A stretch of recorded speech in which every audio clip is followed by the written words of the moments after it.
Hello friend, welcome back to my channel. तो आज हम किसके बारे में पढ़ेंगे? साइकोलॉजिस्ट हैं जो जीन पियाजे, उनके बारे में पढ़ेंगे। जो हमारे सीडीपी है, चाइल्ड डेवलपमेंट एंड पेडागोजी, उसके अंदर जीन पियाजे के बारे में है। तो सबसे पहले हम जीन पियाजे का बारे में पढ़ेंगे कि वो कौन थे, क्या थे। तो ध्यान से सुने। जो जीन पियाजे थे वो स्विस साइकोलॉजिस्ट थे। कहाँ पे बॉर्न हुए थे? स्विट्जरलैंड में बॉर्न हुए थे 9 अगस्त 1897। ये सब मैंने नोट्स बना रखे, तो मैं आपको बताती जा रही हूँ और मैं एक्सप्लेन करती जाऊंगी।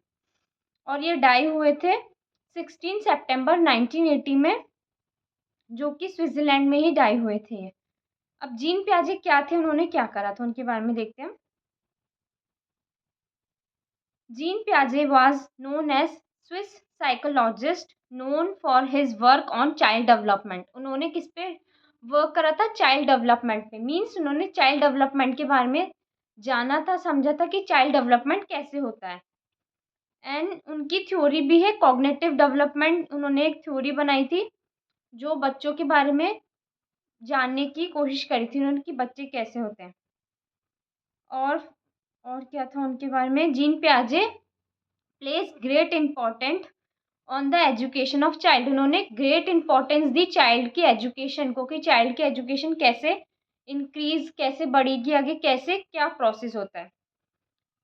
As the director of international bureau of education he declared in 1934 that only education is capable of saving our societies from possible collapse, whether violent और ग्रेजुअल। तो उन्होंने, जीन पियाजे ने वहाँ पे, जो वो डायरेक्टर थे इंटरनेशनल ब्यूरो एजुकेशन में, उन्होंने डिक्लेयर किया था कि ओनली एजुकेशन, सिर्फ एजुकेशन ही कैपेबल है किसी भी चीज़ को, हमारी सोसाइटी को किसी भी कोलैप्स से बचाने के लिए, किसी भी वायलेंट से बचाने के लिए सिर्फ एजुकेशन ही इस चीज़ का एक आखिरी ऑप्शन है। या फिर उन्होंने ओनली बोला है तो आखिरी ही बोला, उन्होंने सिर्फ यही माना है।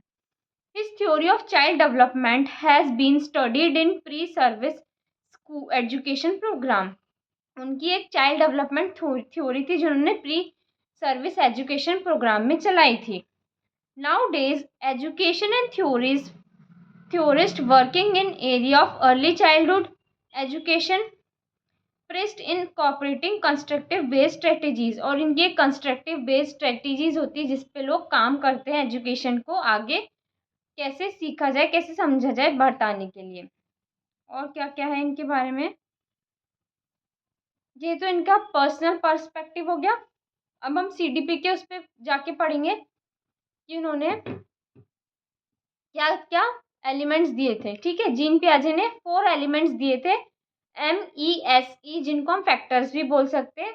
M से था मैच्योरेशन, जेनेटिक्स, हेरिडिटी। E से था हमारा एक्सपीरियंस एंड S से था सोशल इंटरेक्शन एंड E से था इक्विलिब्रियम।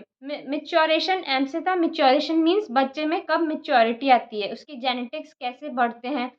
हेरिडिटी में मैच्योरेशन कैसे आता है, मतलब कैसे वो आगे ग्रोथ करता है। एक्सपीरियंस मीन्स कुछ ना कुछ एक्टिविटीज करके, कुछ अलग करके वो कैसे आगे बढ़ता है, कैसे एक्सपीरियंस लेता है कि क्या सही है और क्या गलत है।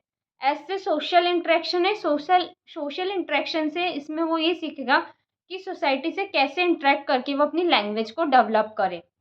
इक्विलिब्रियम है जिसके अंदर हम बैलेंस, कैसे बैलेंस बनाएगा। तो प्रोसेस ऑफ इक्विलिब्रियम क्या है, देखिए। सबसे पहले तो अडेप्टेशन करेगा या तो ऑर्गेनाइजेशन करेगा, इन दोनों में से एक करेगा, ये इक्विलिब्रियम का प्रोसेस है। अडेप्टेशन में तो देखो, ऑर्गेनाइजेशन में तो क्या होगा कि कैसे किसी चीज़ को ऑर्गेनाइज करके करें, मतलब जैसे कि अपन किसी भी चीज़ को जमा जमा के रखते हैं, तो ऑर्गेनाइजेशन का मतलब यहाँ पे यही है कि कैसे किसी भी चीज़ को ऑर्गेनाइज कर सकें, कैसे क्या करें। ये सब जीन पियाजे ने इसमें बताया है कि कैसे इन्फॉर्मेशन अडेप्ट करें, कैसे इन्फॉर्मेशन को ऑर्गेनाइज ढंग से जमाएं। मीन्स अपनी डे टू डे लाइफ में भी ऑर्गेनाइज होके चले, इस टाइप से इसका मतलब है। अडेप्टेशन में 2 चीज़ें आएंगी, असिमिलेशन एंड अकोमोडेशन। असिमिलेशन का क्या है? फिटिंग समथिंग न्यू, कि मतलब कुछ ऐड कर लेना, वो होता है असिमिलेशन करना। जैसे कुछ नया चीज़ सीखा, वो हो गया असिमिलेशन। अकोमोडेशन में क्या? अडॉप्ट करना, कुछ चीज़ को एडजस्ट करके उसमें चेंजेस लाना। एग्जाम्पल के तौर पे जैसे कि आपने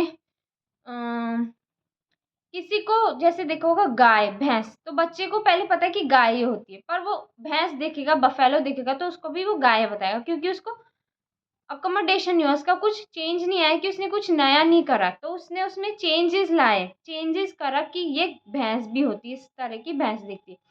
तो ये हो गया एकोमोडेशन।